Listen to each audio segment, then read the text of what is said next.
Dobar dan svima. Gdje god da se nalazite u ovom trenutku, u vremenu. Evo, danas želim s vama podijeliti jedan uvid koji mi se danas dogodio i koji mi baš onako jasno se spustio u život i koji će možda i neke od vas potaknuti da na krize u životu pogledate iz neke šire, nove perspektive.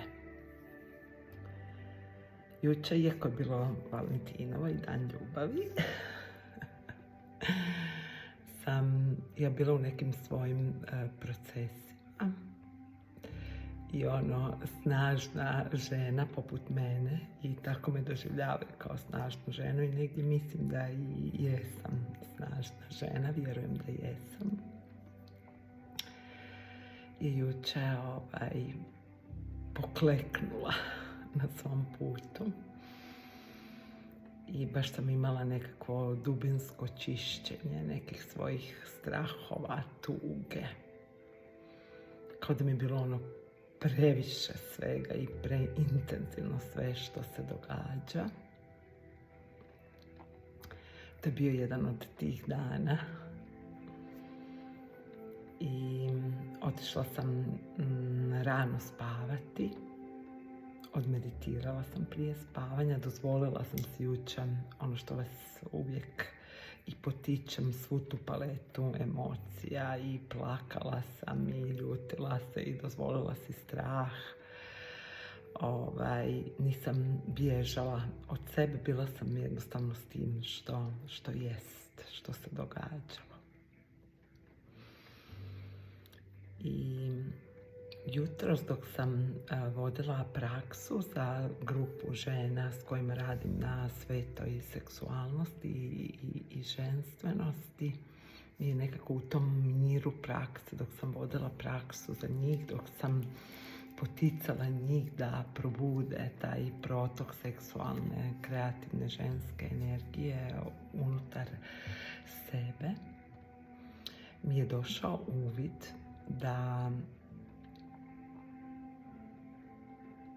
mi svaki puta kriza dođe u životu kada se odmaknem od sebe i kada ne služim svijetu s onim s čim je moja duša došla služiti. Kada se odmaknem od svoje svrhe, a moja svrha je inspirirati druge. Moja svrha je poticati druge da iskoriste svoje potencijale, da zablistaju, da prigrle sebe, da vole život, da se zaljube u sebe i u život. I nekako danas je došao uvid da je kriza bila potrebna da bi me vratila sebi. Da bi me vratila na put moje duše. I da mi zapravo božansko i izvor su to i poslali da bi se vratila na pravi put. Put kojim ja trebam koračati svojim životom.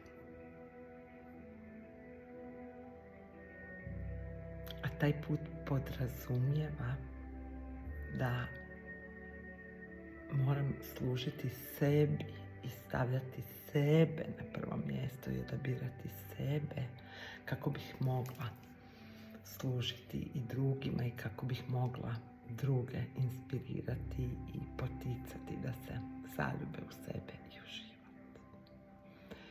I takav jedan pogled na tu moju osobnu jučerašnju krizu je zapravo omogućio da je u mene došla potpuno jedna nova energija. I da samim tim osvještavanjem zbog čega je kriza došla, je kriza zapravo i prošla. I imam 2 ogromna učenja da si uvijek trebam dozvoliti sve emocije koje mi se trenutno događaju, a ne bježati od njih i prigrliti sebe i sa tim emocijama. I kada sam tužna, i kada sam ranjiva, i kada se bojim. I da shvatim da mi te emocije dolaze, da bi se vratila sebi, da bi se vratila na pravi put. Pa evo,